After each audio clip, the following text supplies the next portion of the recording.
নীতি প্রণয়ন করা ছাড়া আর কারো সেই অধিকার নাই। আল্লাহ অর্থ সম্পদ উপার্জনের, অর্থ সম্পদ ব্যবহারের, অর্থ সম্পদ বন্টনের যে নীতি দিয়েছেন, একমাত্র সেই নীতি হইল অর্থনীতি। আল্লাহ প্রদত্ত নীতি ছাড়া অর্থ সংক্রান্ত যত নীতি আছে একটা অর্থনীতি নয়, সবগুলি স্বার্থনীতি।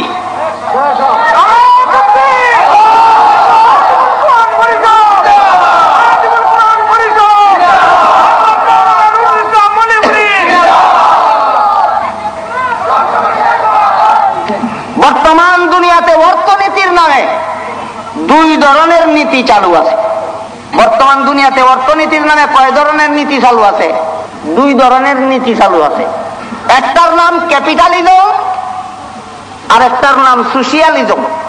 একটার নাম পুঁজিবাদ আর একটার নাম সমাজবাদ। কোনটা আল্লাহর প্রণীত? একটা। পুঁজিবাদও মানুষের প্রণীত, সমাজবাদও মানুষের প্রণীত। অর্থনীতির নামে পুঁজিবাদের প্রণয়নও মানুষের হাতে করেছে, অর্থনীতির নামে সমাজবাদও মানুষের হাতে প্রণয়ন করেছে। যে কারণে পুঁজিবাদ ছিল মানব জাতির জন্য সিঙ্গেল অভিশাপ, সমাজবাদ হয়েছে মানব জাতির জন্য ডাবল অভিশাপ। পুঁজিবাদ মানব জাতির জন্য যে পরিমাণ অভিশাপ ছিল, সমাজবাদ মানব জাতির জন্য এর চেয়ে আরো দ্বিগুণ অভিশাপ। কেমনে কেমনে বোঝার জন্য আরো কিছু কথা ভূমিকা স্বরূপ আগে আমাদের স্মরণে রাখতে হয়। মানব রচিত সমাজবাদী অর্থনীতি মানব রচিত। অর্থনীতি মানব রচিত হতে পারে? অর্থনীতি রচনার অধিকার কোনো মানুষের আছে? নাই। কয় কারণে নাই? কয় কারণে নাই? দুই কারণে। এক নম্বর কারণ, মানুষ স্বার্থবাদী। তারাতে নীতি প্রণয়নের অধিকার দিলে নিজের স্বার্থ রক্ষা করবে, অপরের স্বার্থ খর্ব করবে। যেহেতু সম্পদ উপভোগের জন্য সমস্ত মানুষ মুখাপেক্ষী, এই মুখাপেক্ষিতা থেকে আল্লাহ পবিত্র। আল্লাহ কোন সম্পদের ব্যবহারের মুখাপেক্ষী নন। সুতরাং অর্থনীতি প্রণয়নের অধিকার আল্লাহর হাতে দিলে নিজের স্বার্থ রক্ষা করবেন না মানব গোষ্ঠীর স্বার্থ রক্ষা করবেন? এই কথাটা, এই মৌলিক কথাটা না কোনো পুঁজিবাদী অর্থনীতিবিদ বুঝতে সক্ষম হয়েছে, না কোনো সমাজবাদী অর্থনীতিবিদ বুঝতে সক্ষম হয়েছে। দুই নম্বর কারণ, যে কারণে মানুষ অর্থনীতির প্রণেতা হতে পারে না, সেটা হলো মানুষের জ্ঞান সীমিত আর আল্লাহর জ্ঞান অসীম। মানুষ যদি নীতি প্রণয়ন করে সীমিত সমস্যার সমাধান দেবে, আল্লাহ যদি নীতি প্রণয়ন করেন অসীম সমস্যার সমাধান দিবেন। আপনারা যে আয়াতগুলি আমাকে দিয়েছেন তফসিরের জন্য, আয়াতগুলির তফসির এখনো শুরু হইল না। এই ভূমিকার কথাগুলি বুঝলে আয়াতগুলির তফসির বুঝবেন, নাইলে কিছুই বুঝবেন না। এই আয়াতগুলির সূরা বনী ইসরাঈলের 26, 27, 28, 29, 30 নম্বর আয়াত আপনারা আমাকে তফসিরের জন্য দিয়েছেন। এর মধ্যে 30 নম্বর আয়াতে আল্লাহ বলেন, ইন্না রাব্বাকা ইয়াবসুতুর রিজকা লিমান ইয়াশাউ ওয়া ইয়াকদির ইন্নাহু কানা বিইবাদিহি খাবীরাম বাসীরা। হে রাসূল করিম সাল্লাল্লাহু আলাইহি ওয়াসাল্লাম, আপনার রব আল্লাহ পাক রব্বুল আলামিন সম্পদের প্রাচুর্য এবং সংকীর্ণতা দেন। ধনী বানানি, গরিব বানানি একমাত্র আল্লাহর কাজ। ইন্না রাব্বাকা ইয়াবসুতুর রিজকা লিমান ইয়াশাউ ওয়া ইয়াকদির। আল্লাহ যাকে ইচ্ছা করেন সম্পদের প্রাচুর্য দান করেন, যাকে ইচ্ছা করেন সম্পদের সংকীর্ণতা প্রদান করেন। সম্পদের প্রাচুর্য দান করেন কে? কাকে? যাকে ইচ্ছা তাকে। সম্পদের সংকীর্ণতা দান করেন কে? কাকে? যাকে ইচ্ছা থাকে। তাহলে ধনী হওয়া গরিব হওয়া মানুষের ইচ্ছাধীন না আল্লাহর ইচ্ছাধীন? তাহলে দারিদ্র বিমোচন কইনি আপনারা দেশের কোন নেতা ফেতারা? দারিদ্র বিমোচন মানেটা কি? গরিব রাখতাম না, আল্লাহ গরিব বানাইলে তুমি কিতা করবা? দারিদ্র বিমোচন শব্দটা ওই সমস্ত লোকের মুখে শোভা পায় যারা অর্থনীতির গুড়াটিমা বুঝে না। অর্থনীতি বলতে গুড়াটিমা যারা বুঝে না তাদের মুখে দারিদ্র বিমোচন শব্দ শোভা পায়। অর্থনীতি কাকে বলে যারা বুঝে তাদের মুখে কোনদিন ভুলবশত দারিদ্র বিমোচন শব্দ উচ্চারিত হতে পারে না। কেন আল্লাহ সূরা বনী ইসরাঈলের 30 নম্বর আয়াতে বলে দিয়েছেন দারিদ্র বিমোচন একমাত্র আল্লাহর হাতে।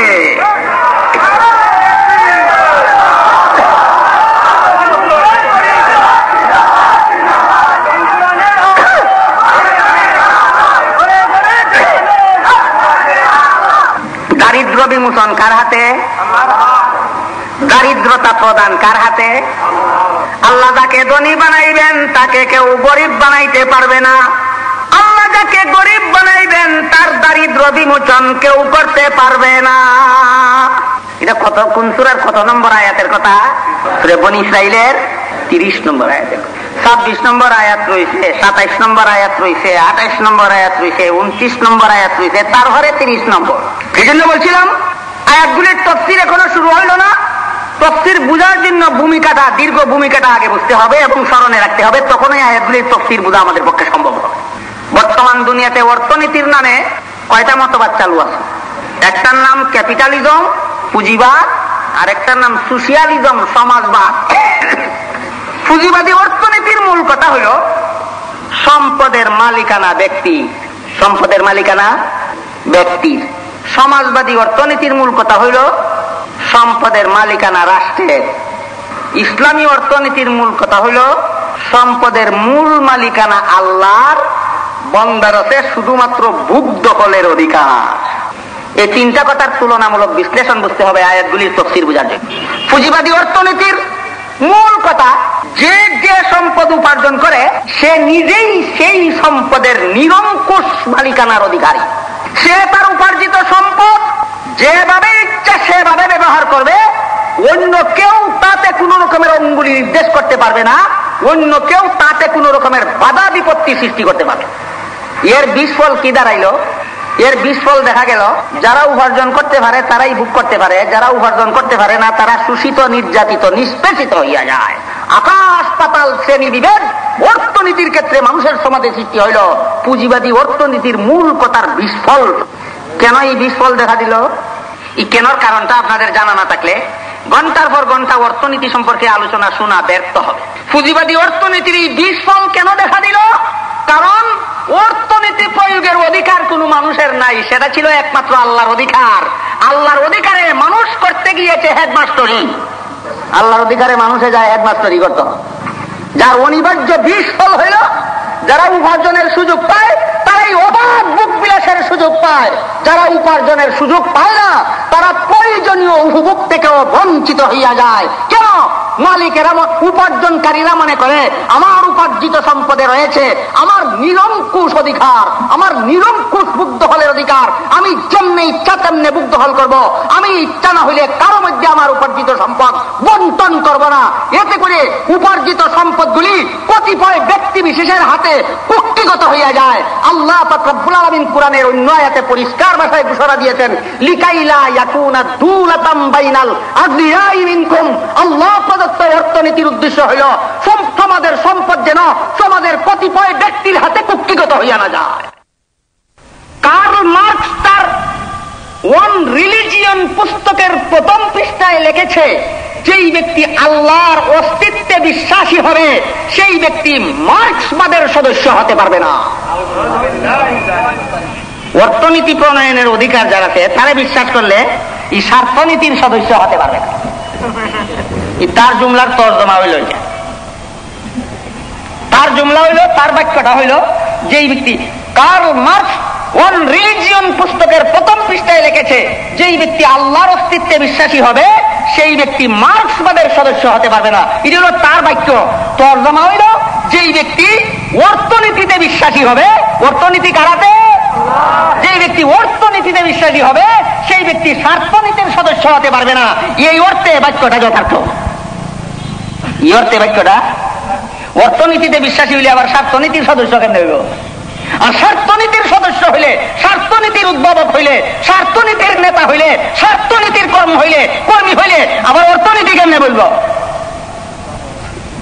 কার্ল মার্কসের উদ্ভাবিত সেই সমাজবাদের ব্যর্থতা সম্পর্কে একটা প্রমাণ ইনশাআল্লাহ আপনাদের জন্য যথেষ্ট হবে। যেই প্রমাণ লিপিবদ্ধ করেছেন উপমহাদেশের স্বাধীনতা আন্দোলনের বীর সেনানী আল্লামা দারুল উলুম দেওবন্দ মাদ্রাসার কৃতি সন্তান আল্লামা উবাইদুল্লাহ সিন্দি রহমতুল্লাহি আলাইহি, তার ওমর গ্রন্থ ইনকলাবী তাফসীর। দারুল উলুম দেওবন্দের কৃতি সন্তান আল্লামা উবাইদুল্লাহ সিন্দি রহমতুল্লাহি আলাইহি তার অমর গ্রন্থ ইনকলাবী তাফসীরে লিখেছেন, তিনি যখন ভারতীয় স্বাধীনতা আন্দোলনের নীল নকশা তৈরি করার জন্য আল্লামা সৈয়দ হুসাইন আহমদ মদনী রহমতুল্লাহি আলাইহির পরিকল্পনা, আল্লামা শাইখুল হিন্দ মাহমুদুল হাসান শাইখুল হিন্দ রহমতুল্লাহি আলাইহির ঐতিহাসিক রেশমি রুমাল আন্দোলনের পরিকল্পনা বাস্তবায়নের জন্য পৃথিবীর বিভিন্ন দেশ সফর করেছিলেন। তখন তিনি রাশিয়াতেও সফর করেছিলেন। তখন রাশিয়াতে সমাজবাদ বলবৎ, সমাজবাদী অর্থনীতি বলবৎ। তিনি তার অমর গ্রন্থ ইনকিলাবি তাফসীরে লেখেন, আমি যখন রাশিয়ার সফরে গিয়েছিলাম তখন রাশিয়ার সেই সমাজবাদী অর্থনীতিতে পরিচালিত দেশের সংবিধানে আমি লেখা দেখেছি যে ওইখানে লেখা আছে মানুষ শ্রম খাটবে যোগ্যতা অনুপাতে আর সরকার থেকে ভাতা পাবে শ্রম অনুপাতে। দেশের জন্য মানুষ শ্রম দিবে কি অনুপাতে? সমাজবাদী অর্থনীতির সংবিধানে লেখা,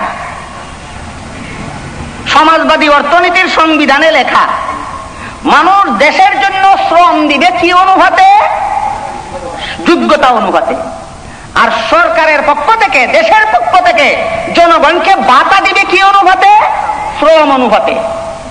আল্লামা উবাইদুল্লাহ সিন্দি রহমতুল্লাহি আলাইহি ইনকিলাবি তাফসীরে লেখেন, আমি সেই সমাজবাদী হুতাদের জিজ্ঞেস করলাম, এই হুতারা তোমরা যে সংবিধানে লিখে রাখছো জনগণের শ্রম দিব যোগ্যতা অনুপাতে আর ভাতা পাইব শ্রম অনুপাতে, যেই ব্যক্তি অনেক শ্রম দিবার যোগ্যতা আছে অথচ পরিবারের সদস্য কম, এই ব্যক্তি তো ভাতা পাইব অনেক বেশি, আর যেই ব্যক্তি শ্রম দিবার যোগ্যতা কম পরিবারের সদস্য বেশি, এই ব্যক্তি তো ভাতা পাইব কম।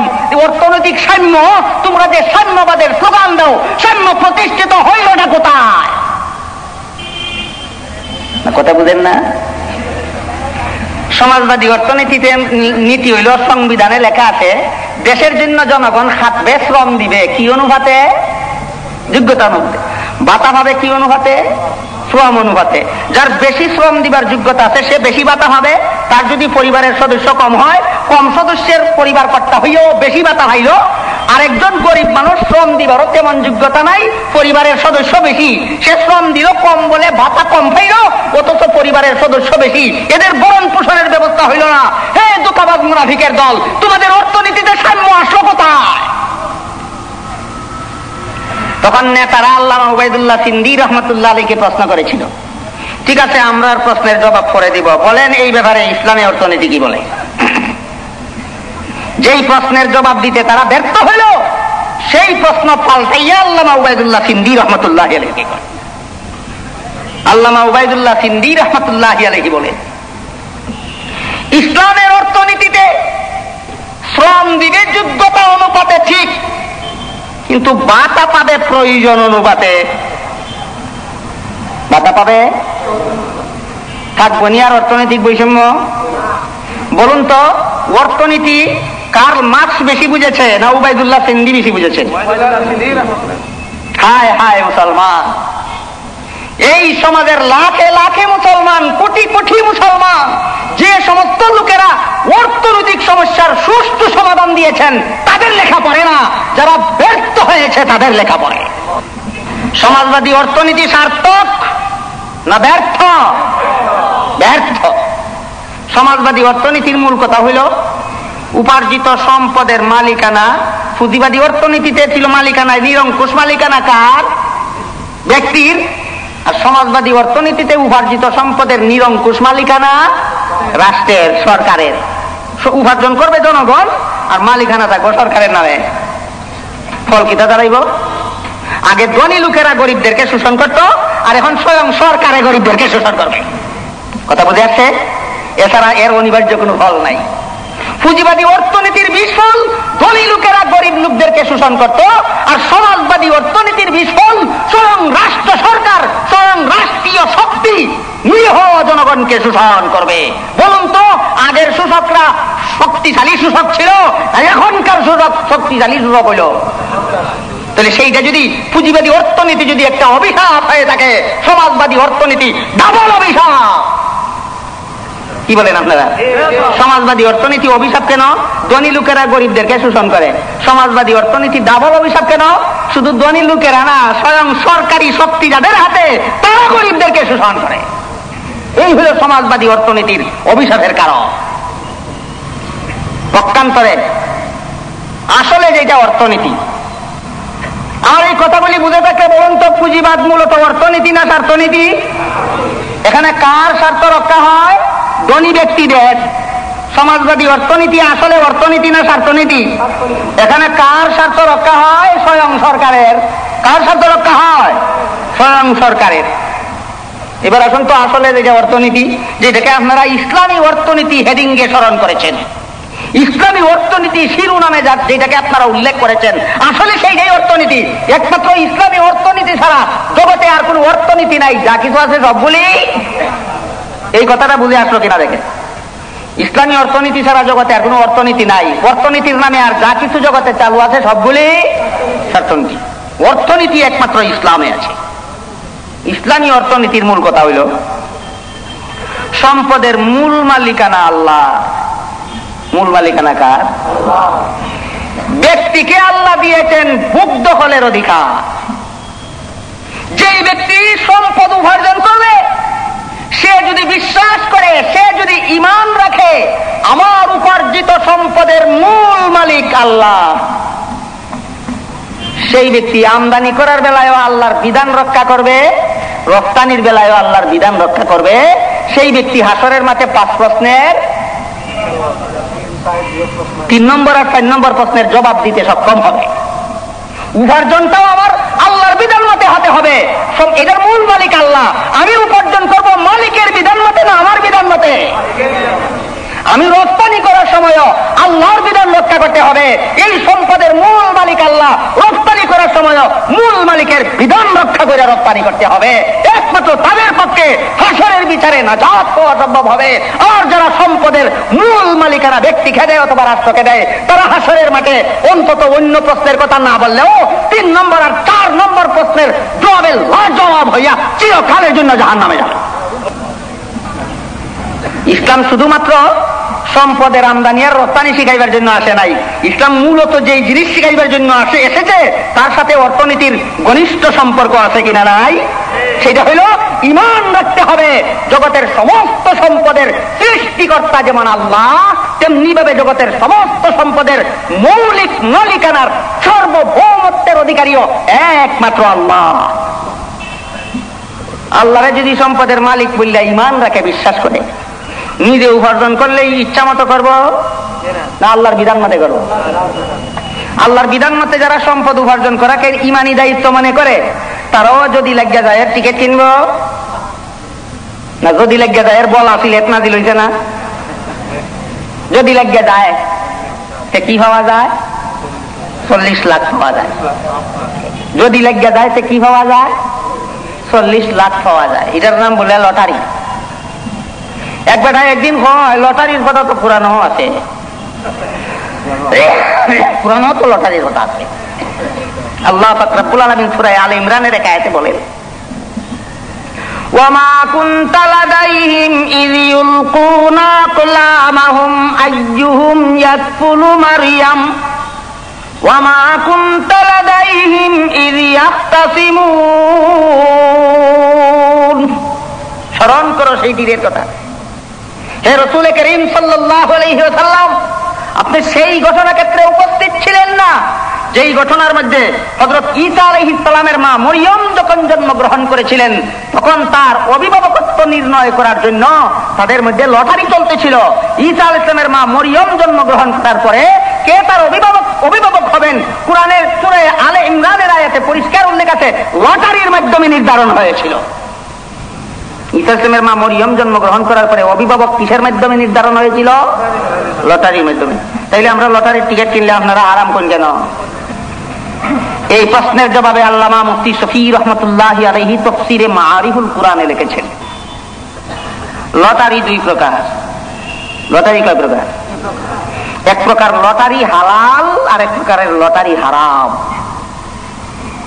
হালাল লটারি কোনটা? যেই কাজ করাও হালাল, না করাও হালাল। যে কাজ করলেও হালাল, না করলেও হালাল। সেইটা করবো কিনা করবো না সাব্যস্ত করার জন্য লটারি দেওয়াও হালাল।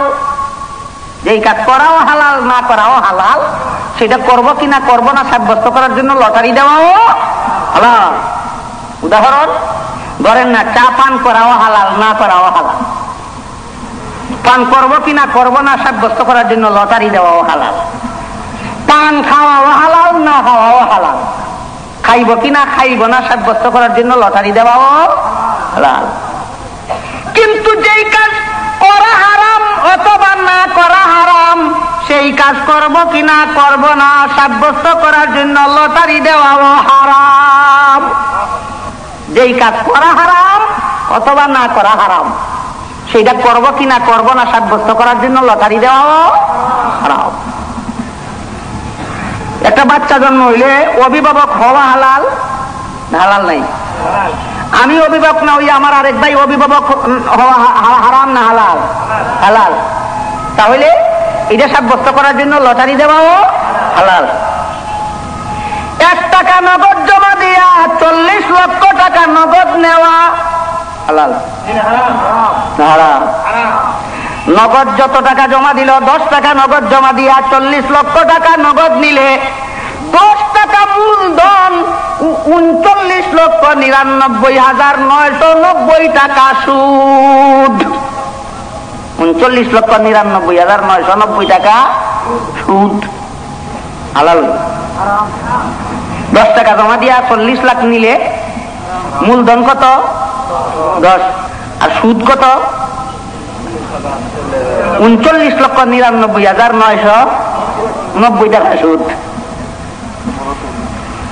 ছোট অঙ্কের সুদ না মোটা অঙ্কের সুদ?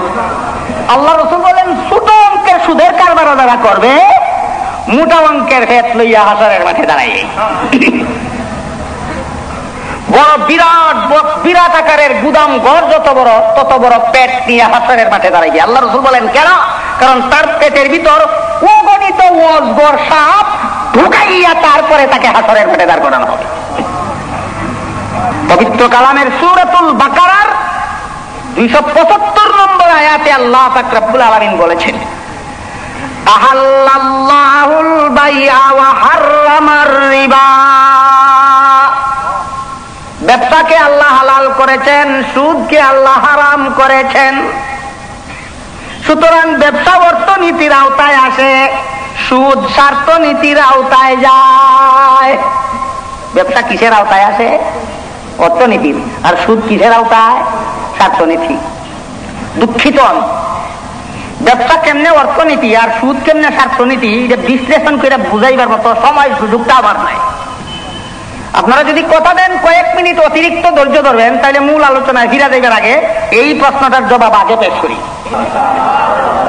সুদি কারবার অর্থনীতি না স্বার্থনীতি? ব্যবসা স্বার্থনীতি না অর্থনীতি? এই জন্য আল্লাহ বলেন আহাল্লাল্লাহুল বাইআ ওয়া হাররামার রিবা।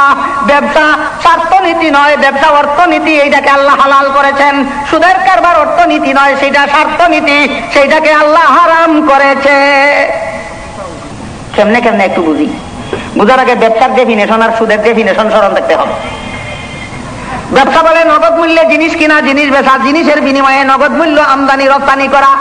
এর নাম টাকা দিয়া জিনিস কিনলো, জিনিসের বিনিময়ে টাকার বিনিময়ে জিনিস বেচলো, এর নাম ব্যবসা। আর সুদ রাসূল করিম সাল্লাল্লাহু আলাইহি ওয়াসাল্লাম বলেন, কুল্লু কারদিন জাররা নাফান ফাহুয়া রিবা আও কামা ক্বালা আলাইহিস সালাতু ওয়াস সালাম। নগদ টাকা ঋণ দিয়া সেই ঋণের বিনিময়ে যতটুকু মুনাফা নিবে সবটাই সুদ। নগদ টাকা ঋণ দিয়া যতটুকু মুনাফা নিবে সবটাই সুদ। নগদ দিয়া নগদ নিলে সমান সমান নিতে হবে, বেশি নিলেই সুদখোরের দলেরা এখানে একটা যুক্তি দেয়, ওই 100 টাকার লঙ্গি খরিদ করার পর 100 টাকায় বিক্রি করলে 25 টাকার মুনাফা যদি হালাল হয়, 100 টাকা নগদ ঋণ দিয়া 100 টাকা ফিরাইয়া নিলে সেখানেও তো 25 টাকার মুনাফা, কেন হারাম হবে? সারা দুনিয়াতে যত সুদখোর আছে, সকল সুদখোরের যত যুক্তি আছে, সকল যুক্তির কেন্দ্রবিন্দু হইল এই যুক্তি। আল্লাহ জানেন কিনা? আল্লাহ সারা দুনিয়ার সকল সুদখোরদের সকল যুক্তির কেন্দ্রীয় যুক্তি কোরআনে পেশ করেছেন এবং দাঁত ভাঙা জবাব দিয়েছে। কয়টা জবাব দিয়েছেন? 3টা জবাব। সুদখোরি যুক্তির 3টা জবাব দিয়েছেন আল্লাহ কোরআন। 1 নম্বর জবাব, আহাল্লাল্লাহুল বাইআ ওয়া হাররামার রিবা। এক নম্বর জবাব হইল ব্যবসা হালাল সুদ হারাম, ব্যবসা অর্থনীতি, সুদ স্বার্থনীতি। 2 নম্বর জবাব ওয়ামান আদা ফাউলাইকা আসহাবুন নার হুম ফিহা খালিদুন। আমি আল্লাহ সুদকে হারাম ঘোষণা দিলাম। এই কথা জানার পরেও যারা সুদের বৈধতা প্রমাণের চেষ্টা করবে তাদের অন্তরে ঈমানের লেশ মাত্র থাকবে না, চিরকালের জন্য জাহান্নামে যাবে। আল্লাহ সুদকে হারাম ঘোষণা দিয়েছেন কোন সূরার কত নম্বর আয়াতে? সূরা বাকারার 275 নম্বর। সূরাতুল বাকারার 275 নম্বর আয়াতে আল্লাহ সুদকে কি ঘোষণা দিয়েছেন? হারাম। একই আয়াতের শেষের অংশে বলেন আমি আল্লাহ সুদকে হারাম ঘোষণা দেওয়ার পরেও যারা সুদকে বৈধ প্রমাণের চেষ্টা করবে চিরকালের জন্য জাহান্নামে যাবে। বৈধ প্রমাণের চেষ্টা করলে কতদিনের জন্য জাহান্নামে যাবে? অথচ হাদিস শরীফে হযরত রাসূল করিম সাল্লাল্লাহু আলাইহি ওয়াসাল্লাম মান কানা ফি কলবিহি মিসকালা হাববাতিন মিন খারদালিন মিন ঈমান দাখালাল জান্নাহ। যার অন্তরে ঈমানের লেশ মাত্র বাকি থাকবে সেও চিরকালের জন্য জাহান্নামে যাবে না। ঈমানের লেশ মাত্র থাকলে চিরকালের জন্য জাহান্নামে যাবে না, কিন্তু সুদকে বৈধ প্রমাণের চেষ্টা করলে চিরকালের জন্য জাহান্নামে যাবে। সারমর্ম, যেই ব্যক্তি সুদকে বৈধ প্রমাণের চেষ্টা করবে তার অন্তরে ঈমানের লেশ মাত্র বাকি থাকবে না। কারণ সে আল্লাহর নীতি প্রণয়নের অধিকার আল্লাহরে না দিয়া নিজের হাতে নিতে চায়, আল্লাহর সাথে আইন প্রণয়নের অধিকার লইয়া কারাকারি করে। এই জন্য সে নিঃসন্দেহে বেঈমান হয়ে যায়। এটা হলো সুদখুরি যুক্তির 2 নম্বর জবাব। 1 নম্বর জবাব আর 2 নম্বর জবাব কিছু কঠিন, বিস্তারিত বুঝাইবারও সময় আমার নাই, বুঝবারও সময় আপনার নাই। 3 নম্বর জবাবটা কিছু সহজ আছে। 3 নম্বর জবাবটা বলি, আল্লাহ পাক রব্বুল আলামিন বলে ইয়া আইয়ুহাল্লাযীনা আমানুত্তাকুল্লাহ ওয়া যারু মা বাকিয়া মিনার রিবা ইন কুনতুম মুমিনিন فإن لم تفعلوا فأذنوا بحرب من الله ورسوله وإن تبتم فلكم رؤوس أموالكم لا تظلمون ولا تظلمون। হে ঈমানদারগণ, সত্যই যদি ঈমানদার হইয়া থাকো তাহলে সুদের কারবার বর্জন করো। আর যদি এমন অবস্থা হয় ঈমানদার হওয়ারও দাবি করো সুদের কারবারও না ছাড়ো, তাহলে আল্লাহ এবং আল্লাহর বিরুদ্ধে যুদ্ধ করার জন্য রেডি হইয়া যাও। ঈমানদার হওয়ারও দাবি করো, সুদের কারবারও না ছাড়ো, আল্লাহ এবং আল্লাহ রাসূলের বিরুদ্ধে যুদ্ধ করার জন্য রেডি। ওয়া ইন তুবতুম, আর যদি মনে করো আল্লাহর বিরুদ্ধে যুদ্ধ করলে পারবে না, না সিলেটের মানুষ পারবে? যদি মনে করো আল্লাহর বিরুদ্ধে যুদ্ধ করলে পারবে না, তাহলে তওবা করো। তওবা করার একমাত্র ব্যবস্থা হইল ফালাকুম রুউসু আমওয়ালিকুম, ক্যাপিটাল পাইবা, ইন্টারেস্ট পাইবা না, পুঁজি পাইবা, মুনাফা পাইবা না। এ সুদখোরের দল, যে অর্থ নিয়োগ করেছ সেই অর্থ রিটার্ন পাইবা, এর মুনাফা পাইবা না। কারণ সুদি কারবারের মুনাফাটাই হইল ধনীদের পক্ষ থেকে গরিবদেরকে তিলে তিলে শোষণ করার হাতিয়ার। সুদের মুনাফাটাই ধনীদের পক্ষ থেকে গরিবদেরকে শোষণ করার হাতিয়ার। কেমনে কেমনে? সাধারণত সুদের ঋণ প্রয়োগ করে কে? ধনী, গ্রহণ করে কে? গরিব। ধরুন 10,000 টাকা সুদী মুনাফার ভিত্তিতে ঋণ দিল, আপনি সুদী মুনাফার ভিত্তিতে 10,000 টাকা ঋণ নিলেন। 10,000 টাকা ঋণ দিয়া 10,000 টাকা ফিরাইয়া নিল, আরো 5,000 টাকা মুনাফা নিল। যখন 10,000 টাকা ঋণ দিল তখন এই সে ধনী। এই 10,000 ফেরত পাইয়া আরো 5,000 মুনাফা পাইলে আগের মতো ধনী রইল না আরো ধনী হইল? আপনি যখন 10,000 টাকা ঋণ নিয়েছিলেন তখন এর ওই গরিব, তখন এর ওই গরিব। এই 10,000 ফেরত দিয়ে যখন আরো 5,000 মুনাফা দিলেন, আগের মতো গরিব হইলেন না আরো গরিব হইলেন? তাহলে সুদের কারবারের দ্বারা কি হয়? বড়টা আরো বড় হয়, মরাটা আরো মরে। সুদের কারবারের দ্বারা কি হয়? বড়টা আরো বড় হয় আর মরাটা আরো মরে। সুতরাং এটা একটা অর্থনীতি, প্রসঙ্গ বলে গেছে। সুতরাং এটা একটা অর্থনীতি না স্বার্থনীতি? সুদী কারবার অর্থনীতির আওতায় আসে না, সুদী কারবার স্বার্থনীতির আওতায় যায়। সুদী কারবার অর্থনীতির আওতায় আসে না, স্বার্থনীতির আওতায় যায়। সুদী কারবারে কার স্বার্থ রক্ষা হয়? ধনীদের। কার স্বার্থ জলাঞ্জলি যায়? গরিবদের। আল্লাহ পাক রব্বুল আলামিন সুদখোরদের সুদখুরি যুক্তির দাঁত ভাঙ্গা জবাবে বলে দিয়েছেন, ওয়া ইন তুবতুম ফালাকুম রুউসু আমওয়ালিকুম লা তাযলিমুনা ওয়া লা তুযলামুন। মূলধন যদি ফিরাইয়া না পাও তুমি হবে মজলুম, মুনাফা যদি ফিরাইয়া নাও তুমি হইবা জালিম। সুদের মুনাফাটাই হইল ধনীদের পক্ষ থেকে গরিবদেরকে জুলুম করার, শোষণ করার হাতিয়ার। বুঝে থাকলে এবার বলুন তো, 10 টাকা দিয়া 40 লাখ পাইল, কত বেশি পাইল? 39,99,999 বেশি পাইল। কত টাকা তারা বেশি দিল? এটা হার বা হয়ে সমস্ত গরিবে, 10 কোটি গরিবে কেমনে কেমনে হিসাবটা খতিয়ানটা আপনাদের সামনে পেশ করি। যদি লেগে যায় 40 লাখ পাইবা, যদি লেগে যায় 40 লাখ পাইবা, যদি লেগে যায় 40 লাখ পাইবা কইয়া কইয়া টিকিট বেচে, কইয়া কইয়া টিকিট বেচা তো না, একটা রসিদ দেয়। তোমার 10 টাকা যে আমি নিলাম এর একটা দলিল, যে বিক্রি না, এটা একটা দলিল, একটা রসিদ। তোমার 10 টাকা আমার কাছে জমা আছে, যদি লেগে যায় 40 লাখ পাইবা। এই 10 টাকার টিকিট যদি 3 কোটি মানুষের কাছে বিক্রি হয়, 10 টাকার টিকিট যদি চেক যদি 3 কোটি মানুষের দেয়, তাহলে কত কোটি বিক্রি হইল? 30 কোটি। 30 কোটির থেকে 40 লাখ দিলাইলে আর থাকে না কোনটা? আর কোনটা থাকে না? ও তুই থাকে ইটা কার বা হয়ে 30 কোটি থেকে আপনাকে মাত্র 40 লক্ষ দিল, আরো 39 কোটি, আরো 29 কোটি, আরো 29 কোটি 60 লক্ষ তার হাতে রইল। ইটা কার বাপের? যে লাইসেন্স দিয়েছে তার বাপের না, যে চেক দিয়েছিল তার বাপের না, এই দেশের 3 কোটি গরিব জনসাধারণের। সুদী কারবারে কি হয়? ধনীদের পক্ষ থেকে গরিবদেরকে শোষণ হয়। সুদের কারবার গরিবদের পক্ষ থেকে, ধনীদের পক্ষ থেকে গরিবদেরকে শোষণ করার হাতিয়ার। এটা অর্থনীতি না স্বার্থনীতি? হালাল হওয়া দরকার না হারাম? এই জন্য আল্লাহ পাক রব্বুল আলামিন সূরাতুল বাকারার 275 নম্বর আয়াতে সুদের কারবারকে হারাম ঘোষণা করেছেন, যেহেতু এটা অর্থনীতির আওতায় আসে না, এটা ধনীদের স্বার্থনীতি।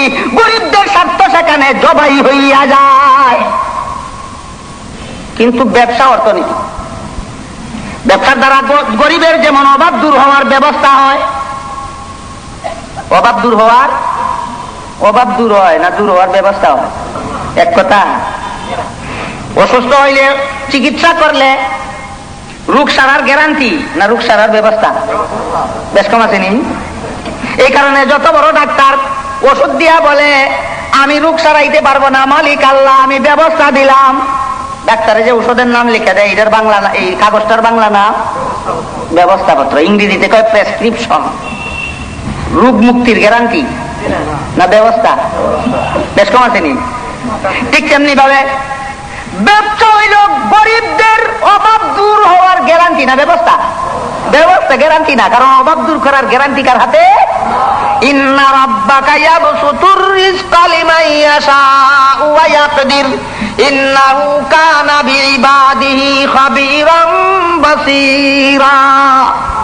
আল্লাহ পাক রব্বুল আলামিন যাকে ইচ্ছা তাকে ধনী করেন, আল্লাহ যাকে ইচ্ছা তাকে গরিব করেন। তোমাদের হাতে না গরিব ধনী বানাইবার, তোমাদের হাতে না গরিব গরিব ধনী বানাইবার ক্ষমতা, শুধু তোমাদের দায়িত্ব আছে ব্যবস্থা গ্রহণ করা। ব্যবসা হইল গরিবদের অভাব দূর করার একটা ব্যবস্থা মাত্র। ব্যবসায়ের দ্বারা গরিবের অভাব দূর হওয়ার ব্যবস্থা হয়, ধনীরও অভাব দূর হওয়ার ব্যবস্থা হয়। গরিবের অভাব দূরের ব্যবস্থার কথাটা সহজে বুঝে আসে, কিন্তু ধনীর কেমনে অভাব হয় আবার সেইটাও কেমনে দূর হওয়ার ব্যবস্থা হয়, এটা অনেকের বুঝে আসে না। এই জন্য শুধু একটা জবাবই বলি যে ব্যবসায়ের দ্বারা ধনীর কেমনে অভাব হয় আর ওইটা কেমনে দূর হওয়ার ব্যবস্থা হয়। ধরে নিন আপনাদের সিলেটের কোন এক ব্যক্তির কাছে 100 কোটি টাকা আছে। আমাদের মতো গরিব দেশের বাংলাদেশের অর্থনৈতিক দৃষ্টিকোণ থেকে 100 কোটি টাকার মালিক গরিব গণ্য না ধনী গণ্য? ধনী গণ্য। 100 কোটি টাকা আছে তার কাছে, কিন্তু তার ঘরে এক মুষ্টি চাউলও নাই। টাকা চাওয়াইয়া খাইয়া বুক নিবারণ করবো না চাউল আনা লাগবো? তাহলে তার টেকার অভাব না থাকলেও চাউলের অভাব, ধনীর অভাব হয়। বুঝে আসছে? এই টাকাওয়ালা টাকা নিয়ে বাজারে গেল, আরেক ব্যক্তির মাত্র এক টুকরি চাউল ছাড়া তার আর কোনো সম্পদ নাই। গনি না গরি? চাউলওয়ালা চাউল লইয়া বাজারে গেল, চাউলওয়ালার 1 কেজি চাউল 100 কোটি টাকার মালিককে দিল, 100 কোটি টাকার মালিক 15 টাকা চাউলওয়ালাকে দিল। চাউলওয়ালায় কিনছিল 12 টাকা দিয়া বেচল কত? মুনাফা হয়েছে কি? মুনাফাটা অভাব দূরের ব্যবস্থা নেই, গরিবের অভাব দূরের ব্যবস্থা হইল। 100 কোটি টাকার মালিক, 100 কোটি টাকা ছিল, টাকার অভাব ছিল না, চাউলের অভাব ছিল। বেচা কিনার মাধ্যমে, বেচা কিনারে সুদি কয় না ব্যবসা কয়? ব্যবসার মাধ্যমে 100 কোটি টাকার মালিকের যে চাউলের অভাব ছিল, তারও চাউলের অভাব দূর হওয়ার ব্যবস্থা হইল। ব্যবসায়ের দ্বারা গরিবেরও অভাব দূর হওয়ার ব্যবস্থা হয়, ধনীরও অভাব দূর হওয়ার ব্যবস্থা হয়। সুতরাং এটা স্বার্থনীতি না অর্থনীতি? অর্থনীতি। কথা বুঝে আসছে? এটা স্বার্থনীতি। ব্যবসা স্বার্থনীতি না অর্থনীতি? ব্যবসা স্বার্থনীতি না অর্থনীতি? অর্থনীতি। সুদের কারবার অর্থনীতি না স্বার্থনীতি? কার স্বার্থ? গরিবের স্বার্থ। এই জন্য বলছিল, যে ব্যক্তি বিশ্বাস করবে সম্পদের মালিক আমি না, মালিক আল্লাহ, মালিক আল্লাহ, সেই ব্যক্তি আমদানি করবে যদি লাগিয়া যায় পদ্ধতিতে না মালিকের বিধান মতে। কাজে কাজেই এই ব্যক্তি হারাম উপায়ে উপার্জন করবেন। আল্লাহ বলেন, লা তাকুলু আমওয়ালাকুম বাইনাকুম বিল বাতিল। এই ইমানদারের দল, সত্যিই যদি আমি আল্লাহর প্রতি ঈমান থাকে, সমস্ত সম্পদের মূল মালিকানা আমি আল্লাহর, ঈমান যদি তোমাদের থাকে, আমি সম্পদের মালিক বলছি, তোমাদেরকে ভোগ দখলের অধিকার দিয়েছি, মূল মালিকানা দান করি নাই। সুতরাং আমদানি করতে হবে আমার বিধান মতে। আমার বিধান হইল, সম্পদের আমদানি অবৈধ পন্থায় করতে পারবে না, চুরির মাধ্যমে করতে পারবে না, ডাকাতির মাধ্যমে করতে পারবে না, হাইজ্যাকের মাধ্যমে করতে পারবে না, ছিনতাইয়ের মাধ্যমে করতে পারবে না, জবরদখলের মাধ্যমে করতে পারবে না। সম্পদের আমদানি করতে হবে কি পন্থায়? হালাল পন্থায় আমদানি করতে হবে। সম্পদের মালিক আমি, আমদানির বিধান দিয়েছি, হালাল পন্থায় আমদানি করতে হবে। যদি করো, হাসরের মাঠে 3 নম্বর প্রশ্নের জবাব দিতে পারবা। করলে হাসরের মাঠে কত নম্বর প্রশ্নের জবাব দিতে পারবে? 3 নম্বর প্রশ্নের জবাব দিতে। আমদানি কি তো মাল হারাম উপায়ে খরচ করতে পারবে না, হালাল উপায়ে খরচ করতে হবে। যদি করো, 4 নম্বর প্রশ্নের জবাব দিতে পারবে। হাসরের মাঠে 4 নম্বর প্রশ্ন কি?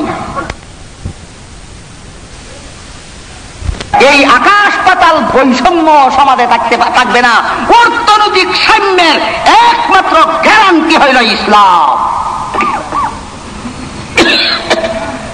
আল্লাহ পাক রব্বুল আলামিন হালাল উপায়ে উপার্জিত সম্পদের ব্যবহার পদ্ধতি বলে দিয়েছেন পবিত্র কোরআন। যে 26 নম্বর আয়াত থেকে মাত্র একটা পদ্ধতি বলছেন, এখানেই অর্থনীতির আয়াত শেষ না। সমস্ত কোরআনে সরাইয়া ছিটাইয়া আছে আল্লাহ প্রদত্ত অর্থনীতির বিভিন্ন মৌলিক নীতিমালা আর বিধিবিধান। এর মধ্যে এখানে মাত্র আল্লাহ প্রদত্ত অর্থ সম্পদ বিলি বন্টনার ব্যবহারের একটা মাত্র পদ্ধতি এখানে বর্ণিত হয়েছে। সর্বমোট আল্লাহর বিধান মতে উপার্জিত সম্পদ ব্যয় করার হালাল পদ্ধতিতে খাত হইল 3টা। উপার্জিত সম্পদ ব্যয় করার হালাল খাত কয়টা? 3টা। 1 নম্বর খাত, নিজে খাও, নিজে পড়ো, পরিবার পরিজনকে খাওয়াও, তাদেরকে পড়াও, নিজের আর পরিবারের ভরণ পোষণে ব্যয় করা। এটা হইল সম্পদ ব্যবহারের 1 নম্বর খাত। সম্পদ ব্যবহারের 2 নম্বর খাত হইল গরিব মিসকিন অনাথ অসহায় পথিক মুসাফির অভাবী কাঙ্গালীদেরকে দান করো। এটা হলো কত নম্বর খাত? ওই 2 নম্বর খাত 26 নম্বর আয়াত থেকে আল্লাহ বর্ণনা করছে। আর 3 নম্বর খাত হইল ওয়া মিম্মা রাযাকনাহুম ইউনফিকুন। শুধু গরিব মিসকিনকে যাকাত সদকা খয়রাত দিলেই হবে না, তোমাদের সম্পদের এক অংশ ধর্মের কাজে ব্যবহার করো। উপার্জিত সম্পদ আল্লাহর নির্দেশিত বিধান মতে, নীতি মতে ব্যবহার করার খাত হইল 2-3টা। 1 নম্বর নিজের এবং পরিবারের ভরণ পোষণে ব্যয় করো, 2 নম্বর গরিব মিসকিনের সাহায্যে ব্যয় করো, 3 নম্বর ধর্মীয় কাজে ব্যয় করো। কয়টা খাত?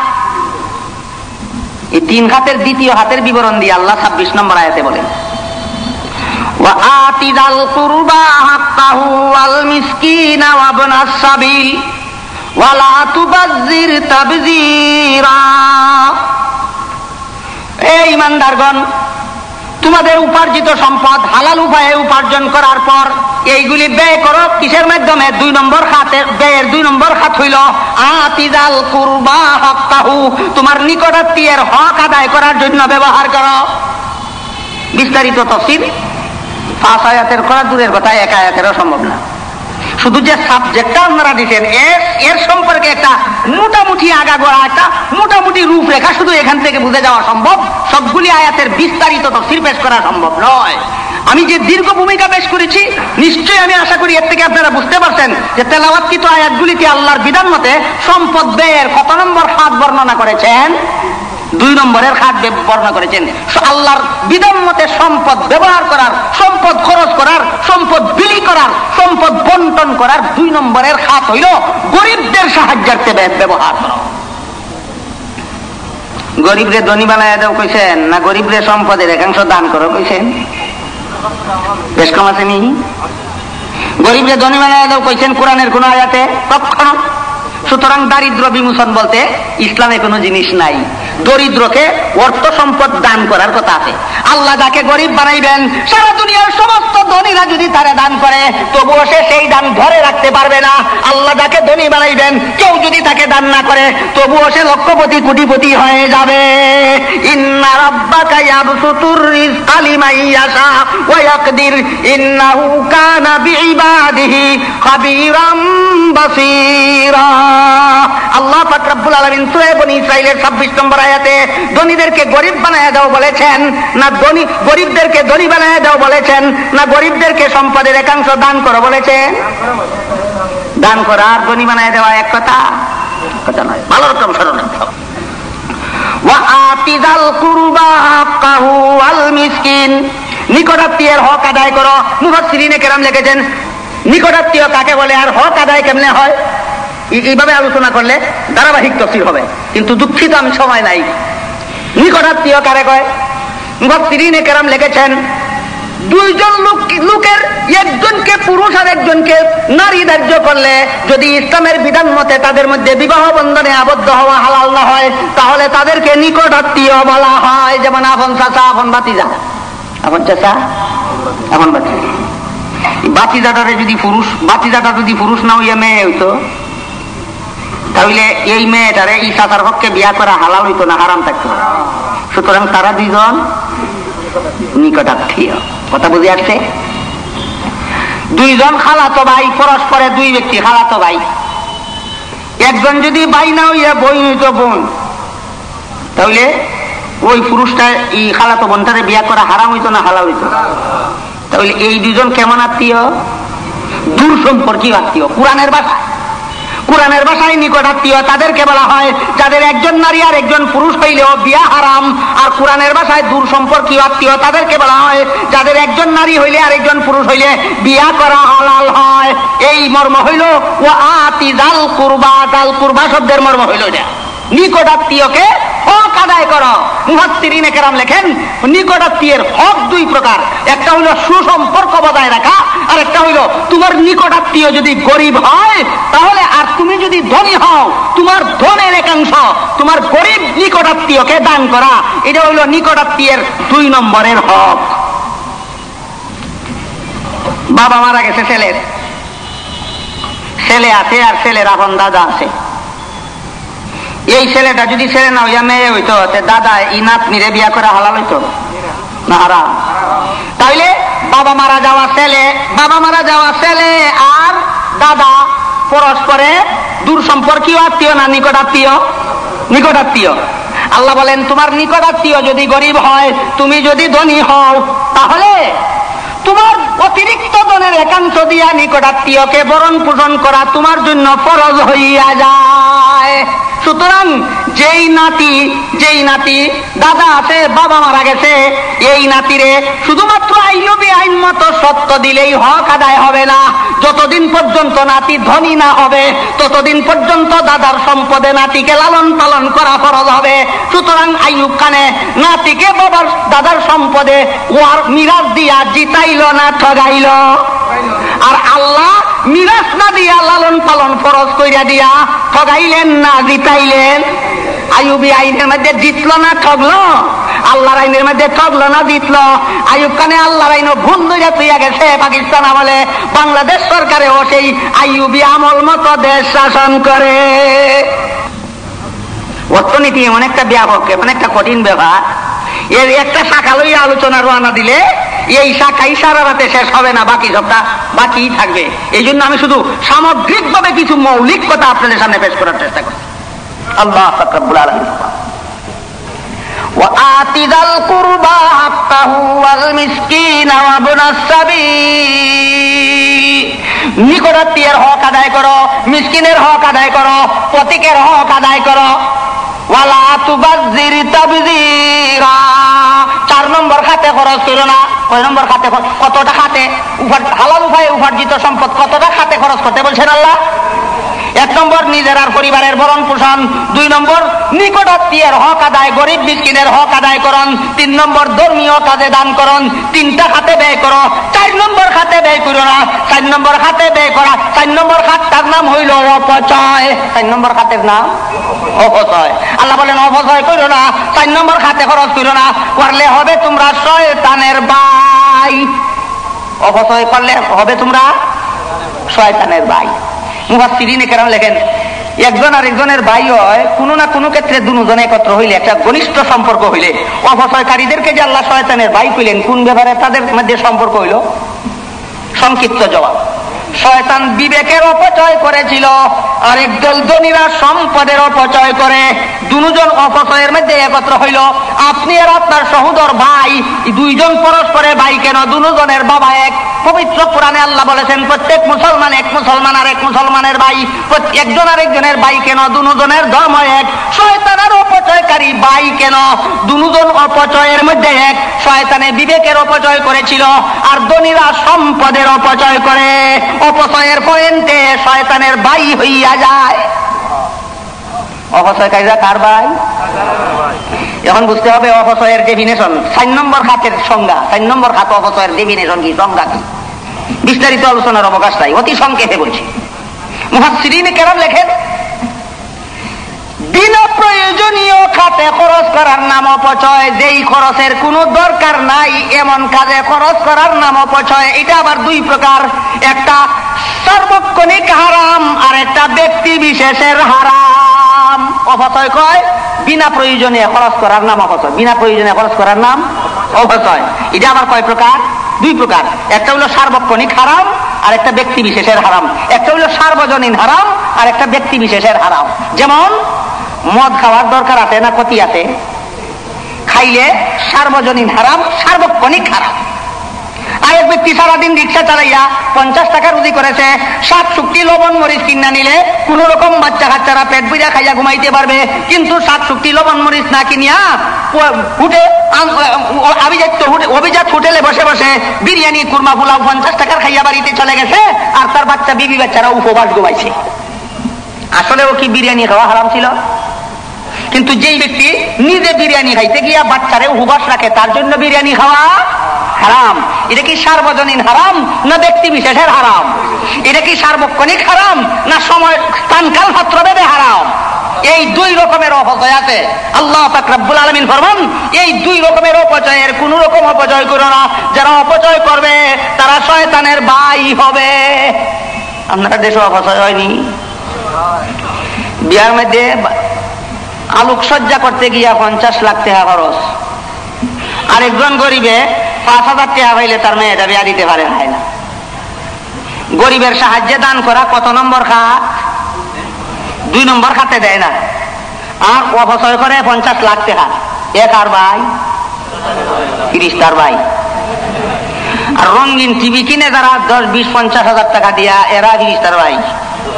সিনেমা হলের টিকিট কিনে যারা, এরা কার ভাই? গাঞ্জার পয়সা দেয়, গাঞ্জা কিনতে পয়সা খরচ করে যারা, এরা কার ভাই? মদ কিনতে পয়সা খরচ করে যারা, এরা কার ভাই? গান বাজনা শোনার জন্য, যাত্রা দেখার জন্য, বাম্পার দেখার জন্য পয়সা খরচ করে যারা, এরা কার ভাই? আপনারা দেশে শয়তানের কলা ভাই আছে। ওয়ালা তুবাজ্জির তাবযীরা ইন্নাল মুবাজ্জিরিনা কানু ইখওয়ানাশ শায়াতিন ওয়া কানা আশ-শাইতানু লিরাব্বিহি কাফুরা। অপচয়কারী অপচয়কারীরা শয়তানের ভাই। শয়তান হইল আল্লাহর বিরুদ্ধে 1 নম্বরের বিদ্রোহী কাফের। সুতরাং অপচয়কারীরা 1 নম্বর কাফিরের ভাই। অপচয়কারীরা কত নম্বর কাফিরের ভাই? 1 নম্বর কাফিরের ভাই। না আপনারা জানা মতে শয়তানের চেয়ে আরো কম নম্বরের কাফির আছে। বেটার পুত্রে বলে বেটার ছেলেরে বলে দিয়েছে স্কুলে ভর্ত। এরা 150 ছাত্র এক ক্লাসে পরীক্ষা হয়েছে। পরীক্ষার পরে তার ছেলেরে জিজ্ঞেস করে পাস করছো রে? কয় করছি। ওই কত নম্বরে? কয় 1 নম্বরে। কয় আমার বাড়ির তোর বাদ নাই। কয় বাবা ও পড়া? কয় এই বাড়ির ছেলে দেখি 10 নম্বরে পাস করছে, তুই 1 নম্বরে কর লাগে নে, তুই অত কম কেনে? আসলেই কম না অনেক বেশি? ঠিক তেমনি ভাবে শয়তান হলো ইয়ের মতো, আসলেই কম না সবচেয়ে বড়? অপচয়কারীরা সবচেয়ে বড় কাফিরের ভাই। অপচয়কারীরা সবচেয়ে বড় খোদাদ্রোহীর ভাই, শয়তানের ভাই। কোন সমাজে শয়তানের ভাইয়ের সৃষ্টি হয়? যেই সমাজে স্বার্থনীতি চালু হয়। কোন সমাজে মুমিনের ভাই তৈরি হয়? যেই সমাজে অর্থনীতি চালু হয়। পুঁজিবাদ স্বার্থনীতি, সমাজবাদ স্বার্থনীতি, একমাত্র ইসলামের বিধান হইল অর্থনীতি। আল্লাহ পাক রব্বুল আলামিন আপনাদের আমাদের সবাইকে স্বার্থনীতি বর্জন করে অর্থনীতি অর্জন করার তৌফিক দান করুন, আমিন। সুবহান রাব্বিকা রাব্বিল ইজ্জাতি আম্মা ইয়াসিফুন ওয়া সালামুন আলাল মুরসালিন ওয়া আলহামদুলিল্লাহি রাব্বিল আলামিন।